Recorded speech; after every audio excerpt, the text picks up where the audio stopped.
सुशील केडिया जुड़े हैं, उनसे समझते हैं कि हमारे यहाँ भी हैं क्या कुछ ऐसे स्टॉक्स, और चलिए एक दिन में ना सही लेकिन एक साल में कम से कम ऐसे रिटर्न्स दे सकें।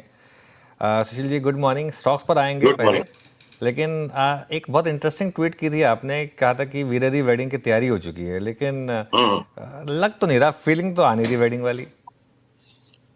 अनुज, ऐसा बताओ, अपनी इंडियन मैरिजेस में कितनी ही शादियां ऐसी होती है जहां कोई ना कोई फूफा मुंह फुला लेता है और फेरे होने तक, विदाई होने तक भी उसका मुंह फुला ही रहता है, बार बार लोग मनाते रहते हैं। तो मुझे लग रहा है कि जो 9 मई को इस साल निफ्टी ने 25,140 का टॉप किया और उसके बाद से sequence of higher tops and slightly lower bottoms जो बन रहे हैं, वो अनिश्चितताओं के वातावरण में, खराब से खराब खबरों के वातावरण में, अगर निफ्टी, बैंक निफ्टी इस शादी में फूफा बन के बार बार मुंह फुलाएं तो क्या शादी रोक देंगे हम? जो वीरे के यार हैं, 150 से 200 स्टॉक्स तो तैयार हो चुके हैं जो जम के नाचेंगे। तो मैं फूफा पे ध्यान दूं कि मैं बारात पे ध्यान दूं? मतलब ट्रंप सारी दुनिया का मालिक, निफ्टी सारे स्टॉक्स का मालिक। अरे भाई, सबका मालिक एक है, मालिक पे ध्यान दो और स्टॉक्स पे ध्यान दो। निफ्टी, बैंक निफ्टी का अपना काम है। वो परेशान करते करते भी अगर 27,000 तक निफ्टी चली जाएगी, फिर वापस 24,300 आ जाएगी, और बैंक निफ्टी 60,000 तक भी जाके वापस 5400 आ जाएगी, हमारा साल भर का आउटलुक है।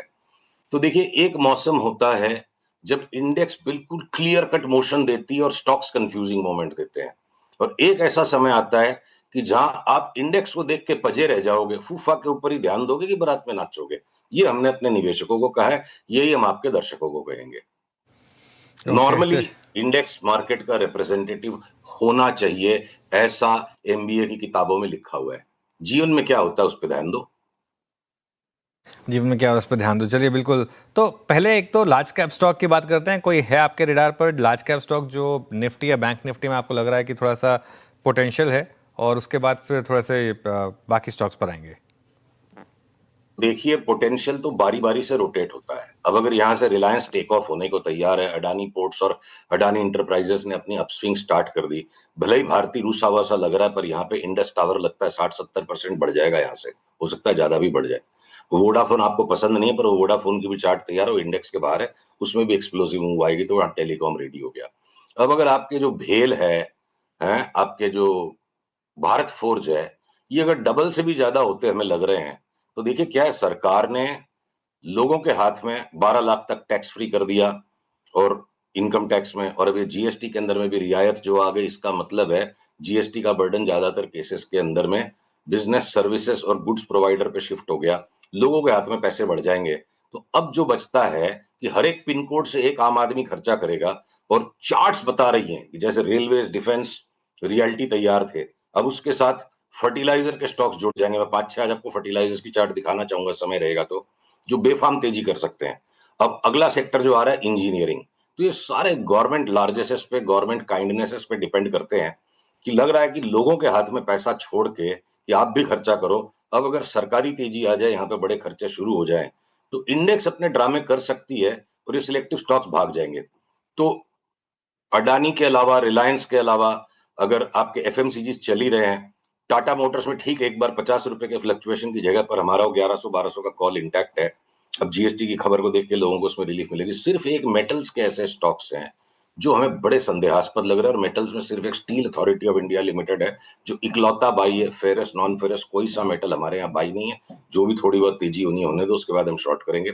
तो इंडेक्स के अंदर में भी ना अनुज, घूम फिर करके आगे से बारी बारी सबका नंबर आ जाएगा। एक स्टॉक जो लास्ट टाइम लार्ज स्टॉक्स में से अपना डिस्कस होना बाकी रह गया था बैंक निफ्टी में, कि अगर एचडीएफसी बैंक सिर्फ 6-7% बढ़ेगा और आईसीआईसीआई 15-16% बढ़ जाएगा, तो बैंक निफ्टी में 60,000 तक की कल्पना करने की हिम्मत किस बात पे कर रहे हैं? इंडसइंड पिटा हुआ है, वो खाली एक डेड मैंस बाउंस अगर 25-30% भी दे देगा तो बैंक निफ्टी को लेके नहीं जा सकता। डार्क हॉर्स लार्जर स्टॉक्स में से हमें चार्ट पे लग रहा है कोटक महिंद्रा बैंक हो सकता है, जो 2400, 2450 का भाव आ जाए। Everything is subject to stop loss. तो क्या है ना, बैंक निफ्टी एक ऐसी अम्मी है, एक ऐसी मम्मी है जिसके कई बेटे हैं, 3-4 बेटे हैं, 2-3 अगर उदास भी हैं तो कोई सा ना कोई सा आके उसको खींच देता है। तो इस बार लगता है वो वो काबिल बेटा साबित हो सकता है, कोटक महिंद्रा बैंक। तो ये एक मेंटेनेंस डिस्कशन अपना है 3-6 महीने की मार्केट आउटलुक पे। पर अनुज, बहुत बड़ा पैसा इंडिविजुअल स्टॉक्स में है। आप इंजीनियरिंग पे आओ, आप फर्टिलाइजर्स पे आओ, कई मल्टी बैगर कॉल्स भी हैं, तो वो हमें डिस्कस ओके, करना चाहिए। तो वही डिस्कस करते हैं। पिछले हफ्ते आपने आरवीएनएल की बात की थी, शुरुआत तो अच्छी हुई उसकी, आपका वैसे 6 गुना का व्यू था, लेकिन एक हफ्ते में 10% के मूव्स मिले वहाँ पर। अब यहाँ पर एफएनओ स्टॉक्स में बड़ी ट्रेड्स क्या हैं और कैश स्टॉक्स में बड़ी ट्रेड्स क्या हैं आपके पास? देखिए, जो मल्टी बैगर कॉल्स में कोई बोल सकता है भाई इतने साल तक कौन वेट करेगा, तो ठीक है, उस हाथी को भी टुकड़े टुकड़े खाएंगे। एक जो बाटा का स्टॉक आपने 2 साल पहले मेरे से पूछा था कि बर्थडे पिक क्या है, और उसके बाद हर बार शुक्रिया मनाता था कि आप दोबारा नहीं पूछ रहे हो, उसने ओवर एक्सटेंडेड करेक्शन दे दिया बाटा ने, और वो हमें लगता है यहाँ से 5 बैगर हो जाएगा। और मैं अगर आपको ये बाटा की चार्ट खोल ही देता हूँ आपके सामने, देखो क्या है ना, जो कहते हैं होनहार बिरवान के होत हैं चिकने पात। आज अगर बाटा में मैं कोई को बोलूं कि अगले 3-4 साल का व्यू ले लो, ये 5 बैगर हो सकता है, तो बहुत सारी आपत्तियां उपज सकती हैं। आप अगर बाटा के इस इतिहास को देखो, मेरी स्क्रीन पे शेयर्ड चार्ट को, तो ये नैस्डैक कहां से आ गया, रुकिए, सॉरी, हाँ, ये देखिए, ओवर एक्सटेंडेड करेक्शन जो 2 साल का हो गया बाटा में। और अब आप इसकी 20 साल की हिस्ट्री को देखो, ये 20 साल की हिस्ट्री में बाटा कहां से, ये 2003 में 9 रुपए का भाव था, और इसने यहां तक 2080 तक का भाव दिखाया। अब ये 2 साल का कंप्लीटेड कंसोलिडेटेड करेक्शन हमारे हिसाब से वेव 4 खत्म हो गई। जो 2003 से साइकिल 22 साल पहले शुरू हुई थी, उसका अंतिम चरण शुरू होगा, और 2028-29 तक 5,000 का भाव इसमें आ जाएगा, तो बड़ी बात नहीं है। लगे हाथ में आपको दीपक नाइट्राइट की वे चार्ट दिखाऊं, देखिए, सुनने में अचंभा लगेगा, 1700 का स्टॉक 8,000, 9,000, 10,000, 18,000 कैसे हो जाएगा? उसी तरह से हो जाएगा जैसे ये 2012 में सिर्फ 13 रुपए का स्टॉक था, और 3,000 तक का भाव इसका आ गया दिसंबर 21 में। 4 साल का लगातार कंसोलिडेशन ये दे रहा है। अब जिस दिन भी इसमें ब्रेकआउट आएगा, उस दिन हम वापस सूचित करेंगे। इनको स्टॉक्स को डीपली स्टडी करना चाहिए कि बड़ा पैसा बड़ी चाल पे बनेगा, बड़े सौदे पे कभी नहीं बनेगा। ये इंट्राडे की ट्रेडिंग कर ली, 4 दिन की ट्रेडिंग कर ली, 30 दिन की ट्रेडिंग कर ली, ये बिना मतलब की कुश्ती लड़ रहे हैं लोग, जो रहा नहीं जाता जुआ खेले बिना। तो वो गैम्बलिंग इंस्टिंक्ट को 10-20% कैपिटल का रखिए, बड़ा पैसा बड़ी चाल पे ही बनेगा। आज तक जिस किसी ने बड़ा पैसा बनाया है, छोटा सौदा बड़ी चाल, उसी में बड़ा धन बनता है। ओके, चलिए, ये बात हो गई इस समय दीपक नाइट्रेट और बाटा की। एफएनओ स्पेस में काफ़ी स्टॉक्स इस समय मूव्स के लिए तैयार हैं आपके हिसाब से, तो कोई पर्टिकुलर स्टॉक्स जो आपको अच्छे लग रहे हैं यहाँ पर? देखिए अनुज, इस वक्त हमने सट्टे पे से ध्यान कम किया हुआ है, क्योंकि जिस हम्म। तरह का जो बाजार होगा, जाही विधि राखे राम ताही विधि रहिए, तो बहुत सिलेक्टिव कोई एफ एंड ओ के ट्रेड्स करने चाहिए। और वो भी कब करने चाहिए कि बिल्कुल बॉटम से निकल के जब एक राउंड हो जाए और वो हायर बॉटम बनाए। तो अगर मान लीजिए सीडीएसएल बीएससी आज एक रेजिस्टेंस के नीचे बैठे हुए हैं, ब्रेकआउट अगर नहीं आएगा और वापस सीडीएसएल 1400 हो गया, और मैं 2100 की चाल के लिए खेलूंगा, तो मैं 1400 में पहले डिलीवरी जितनी ताकत का माल उठाऊंगा, वहां से 100-150 रुपया बढ़ने के बाद फिर 50 रुपए का पुल बैक देगा, तब मैं सट्टा शुरू करूंगा। तो वो बात हर एक स्टॉक के साथ लागू होती है। आप जब गिरते चाकू को पकड़ते हो या उड़ते बलून को फोड़ते हो, तो आप पूरी ताकत नहीं लगा सकते, आपको थोड़ा थोड़ा काम करना पड़ेगा। तो वो रैंडम स्पेक्यूलेशन, जो मन में आए वो काम कर लो, वो होता है एक तरफा ट्रेंडिंग मार्केट में। तो मार्केट जो है ना, 26,400 से लास्ट ईयर जो 21,000 तक गए, और उसके बाद ऊपर आए, और अब 25 मई के बाद से ये जो मुंह फुलाया हुआ फूफा वाला बाजार हो रखा है, तो यहाँ रैंडम स्पेक्यूलेशन हमें तो नहीं करना आता।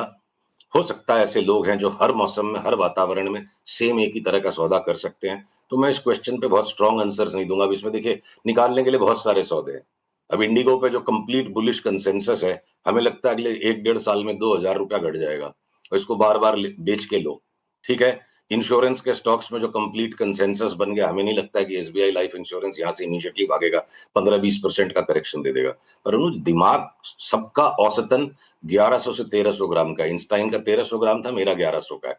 तो इंसान का एवरेज ब्रेन 1200 ग्राम का, ये 30-40 स्टॉक्स या पोजीशन से ज्यादा संभल नहीं सकती है। और जो मलाईदार 60-70% से ऊपर के ही स्टॉक्स को अगर हम पकड़ रहे हैं, जो पैटर्न अभी दिखा रहे हैं, 40-50% रिटर्न वाले स्टॉक को हमें पकड़ना ही नहीं है। तो आपको स्पेक्यूलेशन ही करना है, आप बोरोड मनी से कर लो, एफ एंड ओ में करना जरूरी नहीं है। ज्यादातर लोग एफ एंड ओ में नुकसान करते हैं, और जो बड़ी चाल हाथ आती है उसमें मोटा पैसा बनता है। ये कहाँ से कराया आपने size Sushil ji, check brain का? हाँ जी। ये ब्रेन का साइज कहाँ से चेक कराया आपने? अरे आजकल हारे सारे लोगों के पास एआई अवेलेबल है, गूगल में टाइप करो, वो आपको एआई मोड में जाके सब कुछ बता देगा। सब लोग जीनियस है आजकल। ब्रेन का साइज सबका सेम है, पर एआई रिवॉल्यूशन के कारण सारे लोग जीनियस है। सही है। चलिए, आज एआई काफ़ी डेंजरस होता जा रहा है, थोड़ा सा ध्यान रखिएगा कि गलत जवाब ना दे दे। चलिए सुशील जी, बहुत बहुत शुक्रिया आज जुड़ने के लिए हमारे साथ। और